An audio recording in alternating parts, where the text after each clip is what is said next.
Hello friends, അപ്പോൾ നമ്മളിന്ന് വന്നിട്ടുള്ളത് മുല്ലപ്പൂ ഉണ്ടാക്കാനായിട്ടാണ്. നമ്മളുടെ വീഡിയോ ആദ്യമായിട്ട് കാണുകയാണെങ്കിൽ ലൈക്കും സബ്സ്ക്രൈബും കമൻറ്റും ഷെയറും ചെയ്യാൻ മറക്കരുത്.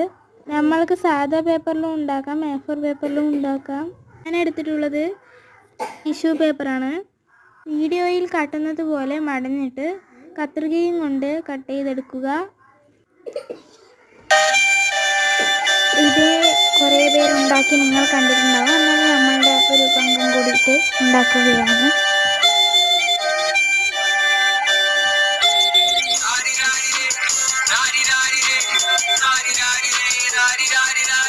കട്ട് ചെയ്ത് കഴിഞ്ഞു. ഇനി നമുക്കൊന്ന് നിവർത്തി കൊടുക്കാം.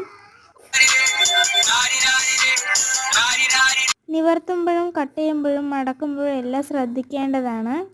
ഇതിൽ ഒരു ലെയർ മാത്രമേ ഉണ്ടാകാൻ പാടുള്ളൂ. രണ്ട് ഭാഗവും ഒരു ലെയർ മാത്രമേ ഉണ്ടാകാൻ പാടുള്ളൂ. അങ്ങനെയാണ് എല്ലാം നിവർത്തി കഴിഞ്ഞു. ശരിക്കും 3 പേപ്പറാണ് എടുക്കേണ്ടത്. ഞാൻ 2 എടുത്തിട്ടുള്ളൂ. നിങ്ങൾക്ക് എത്ര വേണമെങ്കിലും എടുക്കാം.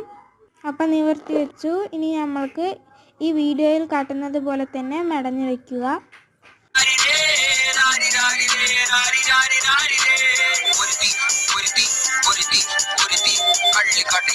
എല്ലാം കൂടി നമുക്കൊന്ന് മടക്കി കഴിഞ്ഞതിന് ശേഷം ഇനി നമുക്ക് പെയിൻറ്റോ സ്കെച്ചോ ഞാൻ പറയുന്ന ഭാഗത്ത് കൊടുക്കുക. അതായത് ഇതിൻ്റെ നടുവിലുള്ള ആ തണ്ടിൻ്റെ ഭാഗത്താണ് നമ്മൾ പെയിൻറ്റോ സ്കെച്ചോ കൊടുക്കേണ്ടത്. ഗ്രീൻ കളറാണ്, ഞാൻ സ്കെച്ചേ കൊടുക്കുന്നുള്ളൂ, പെയിൻറ്റ് ഞാൻ കൊടുക്കുന്നില്ല. നിങ്ങൾക്ക് ഏത് വേണമെങ്കിലും കൊടുക്കാവുന്നതാണ്. അങ്ങനെ ഞാൻ എല്ലാം കൂടി കൊടുത്തു കഴിഞ്ഞു.